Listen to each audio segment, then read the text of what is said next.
Então, boa tarde a todos. Obrigada, Filomena, pela introdução.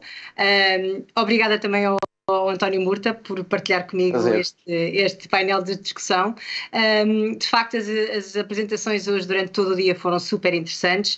Nós temos tido aqui o privilégio de poder ouvir os mais variados especialistas, mas há aqui um tema que me parece comum, António, que eu gostava que nós começássemos por discutir, que é esta aceleração digital que estamos a viver e que só foi acelerada também pela pandemia, o facto de se falar bastante em todos os estudos que de facto há muitas profissões que vão desaparecer, cada vez mais não sabemos se o que estudamos hoje é aquilo que vamos precisar amanhã e reforça aqui a necessidade destas competências e discutir exatamente o que é o skilling e o que é que podemos fazer ao longo da vida. Gostava de te perguntar, acima de tudo, para começares, porque há muitos jovens que nos estão a assistir hoje a este evento, muitos estudantes que estão provavelmente a fazer os seus cursos e que provavelmente neste momento estão mais ou menos em pânico a pensar o que é que vai ser da minha vida. E, portanto, gostava que se calhar começássemos por aí. Que conselho é que, devido à tua vasta experiência, lhes podias dar para aquilo que os espera? Muito bem, nada, muito grato pelo convite, é um prazer estar aqui a falar contigo e a falar de um tema que me é caro, que é a educação contínua. Que conselho dar aos jovens que estão a começar agora, que vão entrar no mercado de trabalho? Eh, Antes de mais nada, que estejam preparados para aquilo que não esperam. Não vai acontecer tudo conforme planearam, vão provavelmente abraçar desafios diferentes ao longo da vida e vão ter de responder com adaptação, com flexibilidade, com naturalidade, porque justamente o mundo já não é constante. Como há pouco falávamos os dois, a pergunta que a minha mãe me fazia quando eu literalmente estava a caminho da universidade, que era aquela pergunta de o que é que vais querer ser quando fores grande, já não faz sentido. Muito poucos de nós que ora estão a iniciar a sua jornada enquanto partícipes do mercado de trabalho vão fazer a mesma coisa ao longo de toda a sua carreira de contribuintes. Portanto, primeira nota. A segunda nota tem que ver com justamente prepararem-se para a flexibilidade. E como é que podem fazê-lo? Construindo um buquê de competências, não todas homogéneas. É correto pensar que um buquê heterogéneo de competências hard, científicas e competências mais soft, emocionais, relacionais, é, porventura, a melhor preparação que as pessoas podem ter para justamente, em diferentes momentos, terem capacidade para abraçar diferentes desafios. Terceiro e último ponto, pensem que este buquê de competências não será provavelmente igual no início da vossa vida trabalhadores, no meio da vossa vida e no fim da vossa vida. Portanto, é natural que o buquê mude e é natural que nós todos tenhamos de justamente preparar-nos para construir esse buquê com naturalidade. Tens toda a razão, e de facto é assim, eu ainda há bocadinho comentava contigo que eu própria sou um exemplo disso, não é? Portanto, eu fiz a minha formação original em Direito e hoje em dia obviamente não trabalho em Direito, trabalho numa empresa tecnológica, não trabalho diretamente com as questões jurídicas, mas acho que me sinto preparada e sempre me senti preparada para aprender ao longo da vida e para poder, enfim, prosseguir a minha carreira.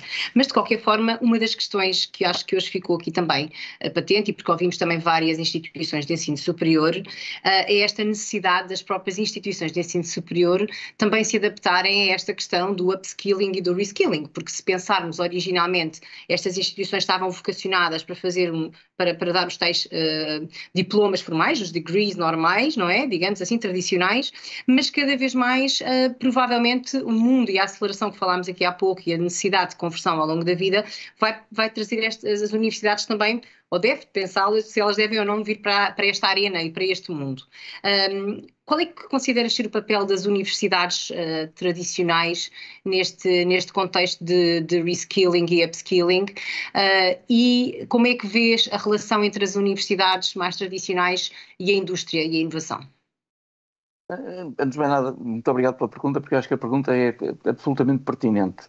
As universidades, sendo uma instituição, digamos, com uma enorme credibilidade e que tem muitos anos, muitas delas com centenas de anos, de facto são capitais para esta sociedade que chamamos de conhecimento e em que a renovação do tecido económico é feita a uma velocidade a que não estávamos habituados. As universidades tipicamente produzem, como tu dizes, cursos que são graus, que são multianuais e que são cursos longos. Eu diria que as universidades vão ter de se habituar a endereçar um segundo grupo de mercado, um segundo mercado, um segundo segmento que, que está dormente, que está longe de representar o potencial que pode representar, que é o mercado das pessoas que já são adultas e que precisam de educação ao longo da vida. Mas para responder a este mercado, obviamente que não se tratam adultos da mesma maneira que se tratam jovens, digamos que não é a mesma coisa. E é preciso criar oferta de cursos de curta duração, muito focada em conteúdos que têm princípio, meio e fim, que têm, obviamente, pressupostos para tu poderes iniciar o curso, porque se não souberes determinadas coisas, nem sequer podes iniciar, não tens as bases para fazer um curso, e que tipicamente sejam justamente flores no buquê que eu referi há pouco. Um buquê feito de flores, não de uma, mas de muitas. Eu vou dar um exemplo, porque acho que isto é brought to life, damos vida a isto com exemplos. Imagina os médicos. O médico, para chegar ao fim da especialidade, demora 10, 11, 12 anos em diferentes países. Ou seja, uma profissão extraordinariamente exigente, que na prática consome imenso tempo e é caríssima do ponto de vista de desenvolvimento pessoal. A maior parte dos médicos que estão a trabalhar neste momento no mercado não sabe nada de genómica, nem de proteómica, nem de lipidómica. O que é isto? O que é que são as ómicas? As ómicas nasceram quando se conseguiu sequenciar o genoma humano, até há bem pouco tempo o genoma era caríssimo de sequenciar, ele hoje é muitíssimo mais barato, o preço não para de cair, e não é igual tu seres capaz de sequenciar o genoma humano por um custo ridículo ou não. Tudo muda. No limite, o diagnóstico e a prática médica mudam. Quer dizer que não é possível no mundo moderno um médico não ser capaz de ler um relatório de genómica. É suposto ele ser capaz. No entanto, eu acabei de dizer que a maior parte dos médicos não foram treinados assim, porque quando estudaram, esse corpo de conhecimentos ainda não estava consubstanciado numa cadeira. Não havia uma cadeira. Havia, porventura, biologia molecular, mas não havia uma cadeira de genómica. Okay? Portanto, o que é que eu te estou a dizer? Estou-te a dizer que, com naturalidade, a maior parte dos médicos precisa de fazer um pequeno curso de genómica, proteómica e lipidómica. Isto que eu disse, se eu disse isto para um médico, que é uma profissão extraordinariamente, como eu digo, exigente do ponto de vista de formação, imagina para o comum das profissões. Nós estamos a assistir a um cenário em que a renovação do conhecimento é feita a uma taxa estonteante. Vou citar uma estatística que diz que as profissões de alta intensidade de conhecimento, tipicamente tecnológicas, por exemplo, em 3 anos são obsoletas. Ou seja, a renovação de conhecimento é total em 3 anos. A noção de diploma que nós tínhamos historicamente caduca. Os diplomas têm prazo de validade.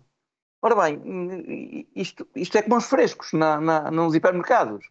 Tem prazo de validade. Portanto, se a gente atingir o nosso prazo de validade e não reinvestir em nós próprios, nós não somos fit, não estamos fit.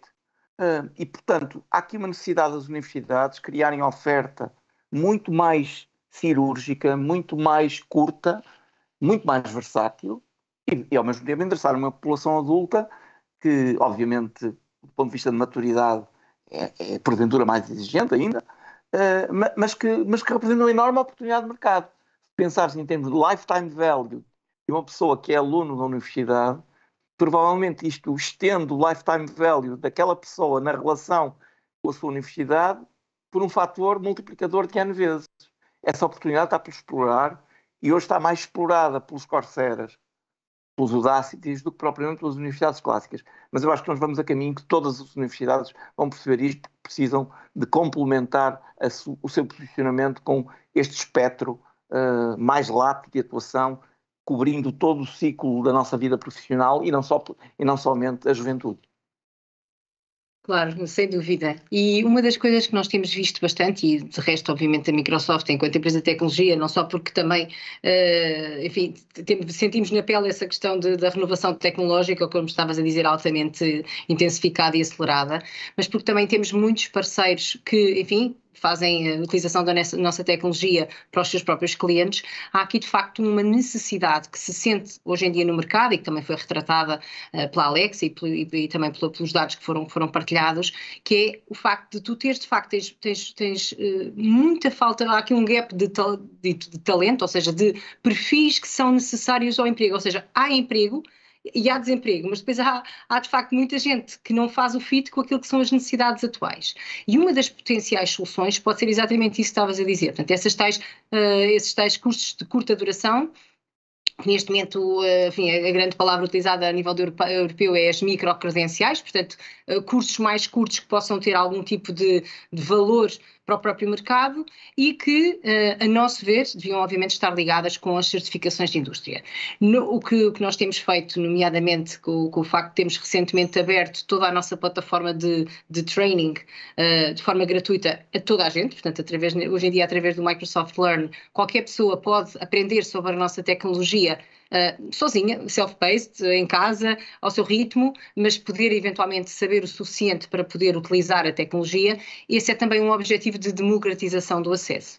Não obstante, aquilo que sentimos sempre ainda um pouco é esta barreira que ainda existe muito entre as universidades e a indústria. Portanto, se ao mesmo tempo existem já universidades, se calhar porque sentem mais essa concorrência ou essa globalização, que nos procuram e que dizem, sim senhora, nós entendemos que há aqui de facto uma necessidade do mercado e queremos em conjunto convosco encontrar qual é a melhor solução para estas microcredenciais e para estas certificações para podermos preparar os nossos alunos ou outras pessoas que estejam à procura de se fazer o reskilling e de fazer alguma oportunidade de formação acrescida para reencaminhar para o mercado de trabalho, mas depois, por outro lado, sentimos ainda aqui alguma barreira.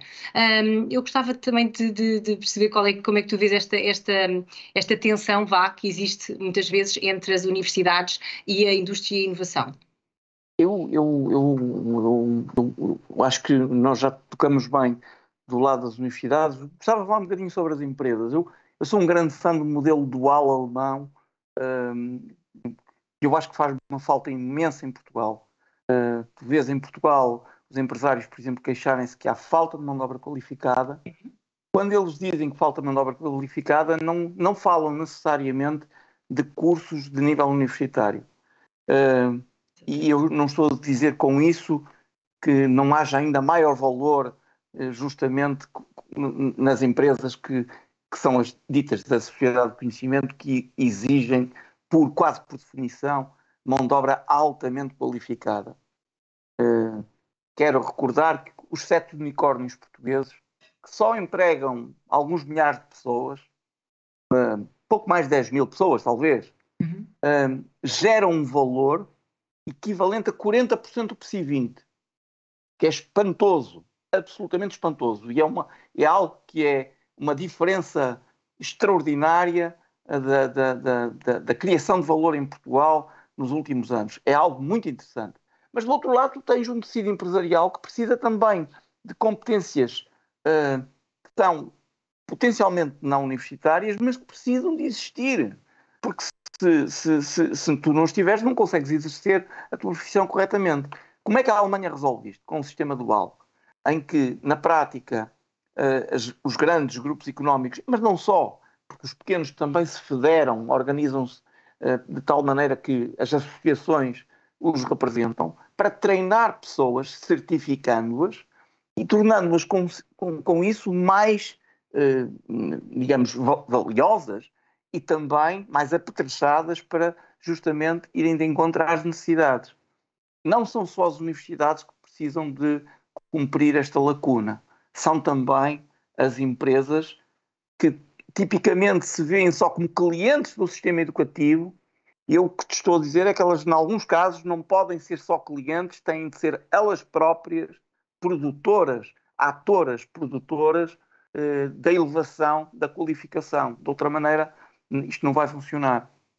E eu quero enfatizar isto porque me custa ver no meu país uma tão grande assimetria entre, por um lado, indicadores de desemprego que não são altos, e isso é bom, porque nós queremos que as pessoas estejam naturalmente empregadas, e isso é socialmente desejável, obviamente, mas por outro lado, vemos também que estamos abaixo do nosso PIB potencial, do nosso produto potencial, apenas e somente porque não conseguimos preencher todas as vagas e literalmente estamos subcapacitados. Parte dessa subcapacitação só se vai resolver com uma atitude mais proativa das empresas e que não é simplesmente dizer eu preciso de uma pessoa com estas valências. Se calhar tenho de fazer alguma coisa para que as valências realmente sejam produzidas, no bom sentido da palavra. Porque algumas dessas valências não vão ser produzidas por universidades, porque não é o trabalho delas fazer isso, não é o tipo de competências que a universidade vai produzir. Tem de haver uma outra escola, e daí o modelo dual, justamente que produza essas competências. A Fundação ainda não trabalha neste domínio, ou trabalha menos do que eu gostaria, mas eu acredito que nos próximos anos nós vamos também aqui pretender ajudar a que o mercado de trabalho em Portugal evolua.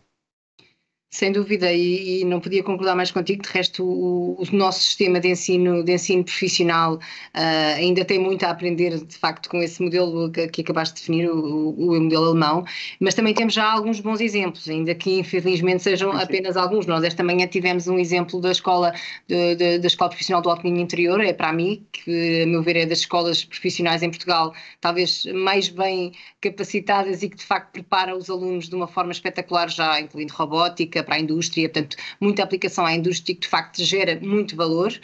A mesma história, por exemplo, na ATEC, que aí aplica exatamente o modelo alemão que acabaste de referir e que treina os alunos que fazem parte exatamente para a indústria que vão trabalhar, mas de uma forma de facto intensiva e com alta qualidade e altos padrões de qualidade, que na realidade acabam por ser de facto especialistas naquela área e, como estás a dizer, não precisam ter um grau académico universitário, mas de facto criam imenso valor para a economia. Eu gostava agora só também ainda antes, porque já estamos, enfim, quase a terminar o nosso tempo, mas gostava de tocar ainda um outro tema, que tem a ver com o próprio papel dos professores. Ainda não falámos dele, e sabes que grande parte da nossa audiência neste evento do EduDay são professores, e nós sabemos, eu pessoalmente tive essa experiência, o quão importante podem ser os professores no nosso percurso, na nossa vida, e como eles podem impactar de forma positiva ou negativa aquilo que nós fazemos, e cada vez se fala mais que enfim, é mundial a falta de professores. Em Portugal, como sabes, este é um tema que também tem sido bastante discutido recentemente, é que não há professores, mas era importante é que houvesse cada vez mais bons professores, e eu gostava que também desses aqui a tua opinião sobre esse assunto relacionado com os professores, mas acima de tudo, talvez aqui a tua visão da pessoa que está do lado da indústria, o que é que os alunos precisam, o que é que os professores precisam de lhes passar para que eles possam de facto ter as competências necessárias para esta era que estamos a viver. Eu tenho que dizer que concordo 200% contigo sobre a importância dos professores. Eu conseguiria dizer-te nominalmente as 3, 4, 5 pessoas que me marcaram a vida e que eu nunca mais hei de esquecer, porque literalmente alteraram a minha vida, moldaram-me, no bom sentido da palavra, como se eu fosse barro, e que literalmente, pela maneira como ensinavam e como comprometidamente viviam aquilo que ensinavam, inspiravam os alunos que estavam à frente deles. Portanto, não posso deixar de sublinhar que estou completamente de acordo sobre a importância da atividade docente em todos os níveis, desde a escola mais primária, ainda antes da escola primária, as creches, até o nível universitário. É sempre possível encontrar extraordinários exemplos que de facto fazem a diferença na motivação, no contágio dos alunos. O que é que eu te posso dizer aqui? Eu te posso dizer é que nós vivemos num mundo em... Eu estou a estudar medicina. Deixa-me contar aqui um bocadinho disto. Tenho de dizer aqui algumas coisas, porque eu próprio sou aluno neste momento e tenho de partilhar algumas experiências. Eu estou a estudar medicina, obviamente porque tenho uma série de investimentos em tecnologia médica, porque gosto muito de medicina escalável, medicina digital, e porque, não pretendendo ser médico, não vou exercer medicina com certeza, quero garantir que o nível de conhecimentos que tenho sobre os fundamentals de medicina me permite dialogar de uma forma ainda mais elevada do que faço hoje com os médicos com quem trabalho. Ora bem, quando eu comecei este ano a estudar os fundamentals de medicina, obviamente reentrei num sistema de ensino que tinha abandonado há 30 anos. As ferramentas que hoje estão disponíveis para tu aprenderes são completamente diferentes daquelas que eu tinha quando comecei a estudar. O livro de anatomia que eu estou a estudar não é um livro, é uma empresa viva. Porquê? Porque eu tenho um livro de exercícios online, eu tenho colegas de todo o mundo que falam em inglês, que estão a estudar ao mesmo tempo que eu estou a estudar. Quando eu tenho uma dúvida, eu coloco a dúvida no site e tenho, segundos depois, resposta de um outro colega que literalmente conseguiu responder. E eu estou a dizer tudo isto porquê? O que é que isto tem a ver com os professores? É que ser professor num mundo como este já não é a mesma coisa. Digamos que tu esperas de um professor que ele seja mais mentor, que ele seja mais um guia de autoestudo, porque o potencial que tu tens de autoestudar é extraordinário. Okay? Para dar um exemplo, quando há bem pouco tempo estava a estudar sequenciação do genoma e não percebia algumas das componentes, não consegui perceber. Procurei online e encontrei uma aula extraordinária de um professor de San Diego que explicou aquilo tudo. Se eu não percebesse ao fim da explicação, não era inteligente. Ele explicava aquilo tão bem que, obviamente, era possível perceber. Mas isto está disponível. Nós só precisamos de ter a disciplina para o usar. Portanto, o que eu espero de um professor hoje não é a mesma coisa que nós esperávamos quando eu comecei a minha vida. Continuo a esperar inspiração, continuo a esperar gostar dos temas que apresenta, que a paixão pelos temas é importantíssima, a maneira como se apresenta os temas contamina positivamente ou não aqueles que ouvem. É muito importante inspirar as pessoas desse ponto de vista, mas também é muito importante hoje, pela qualidade dos conteúdos que estão disponíveis, guiar as pessoas para elas próprias estudarem e aprenderem a aprender. Talvez seja o mais importante que o professor pode fazer a um aluno, é ensiná-lo a aprender, porque isso é muito versátil, é muito, muito, muito, muito útil. Portanto, eu espero, portanto, que os professores neste domínio compreendam que o contexto em que todos estamos a viver, eles incluídos, é um contexto muito mais dinâmico do que alguma vez foi e desse ponto de vista a noção de programa é tudo menos constante e tudo, desse ponto de vista, mais difícil, porque é permanentemente dinâmico, é como o rio do Heráclito, está sempre a mexer, não para quieto, não é? Aqui é isto que está em causa. Nada do que eu disse suspende, diminui, apouca a necessária inspiração que é transmitida por um bom professor. Eu nunca esquecerei as aulas do Bessa de Economia, que foi meu professor no MBA, quando fiz o MBA. Na prática, para todos os efeitos, era impossível esquecer, é impossível esquecer aulas, em alguns casos de temas complicados, que tornavam o complicado simples e que o faziam de uma maneira que contagiava quem quer que estivesse a ouvir. O que disse do Bessa podia dizer de mais 5 ou 6 professores extraordinários que tive ao longo da vida, alguns deles amigos. Não serão 30, serão 10. Todos nós temos os nossos 10. A questão é que eles contaminem outros, porque aqui a concorrência, no bom sentido, eleva o nível de todos nós e com certeza que nós precisamos dessa concorrência salutar, não é concorrência negativa. Portanto, uma das coisas que nós precisamos fazer, Vânia, é distinguir os bons dos maus, Nem todos somos iguais, há uns melhores que outros. E esta questão de sermos uns melhores que outros tem de alguma maneira de ser julgada, apreciada, porque senão, para todos os efeitos, a mediania definitivamente não é um bom conselheiro desse ponto de vista. Não podia concordar mais contigo, de resto, não sei se sabes, mas pronto, a Microsoft, no que diz respeito àquilo que são os professores do ensino básico e secundário, nós temos inclusivamente um programa mundial que nós chamamos de Microsoft Expert Educators e, portanto, na realidade nós, lá está, reconhecemos quais é que são os professores que em cada país fazem a diferença e, portanto, criámos uma comunidade daquilo que nós chamamos de Microsoft Innovative Expert Educators e que, de facto, tem tido um papel muito importante. Posso dizer que, de resto, grande parte desses professores, por exemplo, em Portugal, estiveram na base de um grupo de apoio que criaram durante a pandemia e que ajudou muitos professores em Portugal. Portanto, esses nossos professores que estavam ligados a essa comunidade da Microsoft fizeram um trabalho excelente e eu não podia deixar de realçar esse aqui, já que lançaste o mote, porque de facto foram professores extraordinários que de forma voluntária ajudaram os seus colegas a suprir as barreiras, porque como tu sabes, de repente todos terem que passar a estar online, nem todos tinham ainda as competências necessárias para o fazer. E de facto o apoio desses professores foi de facto incansável.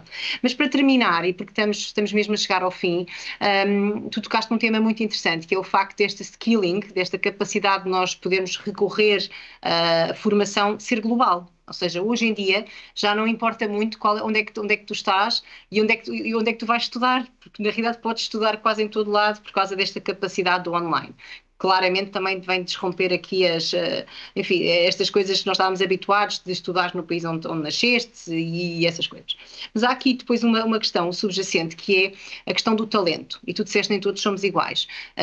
Como já tínhamos discutido e como penso que sabes, por exemplo, o MIT acaba por ter muitos cursos online gratuitos que o que faz, acima de tudo, é tentar perceber quem é que são os grandes talentos no mundo inteiro e os que são mesmo bons oferece-lhes bolsas de estudo para estudarem no MIT. Portanto, há aqui também esta concorrência do talento que não está afeta diretamente à geografia ou ao país onde estamos. Quando nós olhamos para a questão do skilling e para a inteligência artificial, eu gostava que tu falasses um bocadinho também de como é que tu vês o papel desta inteligência artificial nesta disrupção do skilling e até que ponto é que o homem pode pôr a inteligência artificial a seu favor para garantir que de facto vai encontrar um caminho melhor para todos. Eu devo dizer que eu tenho várias empresas participadas que são peritas em Artificial Intelligence médico. Portanto, sou um utilizador de Artificial Intelligence em medicina. Como conheço alguma coisa sobre este domínio, distingo aquilo que a gente chama Narrow AI, inteligência artificial estreita, e inteligência artificial de banda larga. Não existe inteligência artificial de banda larga. A capacidade que nós temos, nós humanos, de ter uma enorme versatilidade e ter uma capacidade de aprendizagem genérica extraordinária, não conseguiu minimamente ser replicada a nível de inteligência artificial. Portanto, o que é que eu espero da inteligência artificial estreita, que é aquela que existe? Que ela ajude realmente a cumprir tarefas de uma maneira mais segura, incansável. Os programas são incansáveis, ao contrário dos homens, e fazer com que isso garanta que tarefas que tinham probabilidades de erro até há bem pouco tempo deixem de ter. Deixem-me dar um exemplo simples, um exemplo médico, mas com o qual vivo. O standard de performance, digamos o gold standard, a ferramenta de diagnóstico mais importante nas doenças cardíacas do movimento cardíaco corresponde à utilização de uma ressonância magnética. Demora anos a formar um perito para ler as sequências da ressonância magnética cardíaca. Há alguns milhares de peritos, disto na Europa, que são aqueles que têm de garantir que leem os exames de toda a gente. Alguns milhares. A segunda opinião não existe. É dificílima, é caríssima. Quando existem ferramentas de inteligência artificial que permitem ter uma segunda opinião automática, calibrada pelos melhores do mundo, que não põe em causa a primeira opinião humana, mas que é um enorme segurança para, no meio da noite, na urgência de um hospital, ter uma segunda opinião para garantir que não se comete um erro, isso não tem preço, porque é o preço de dormir ou não dormir.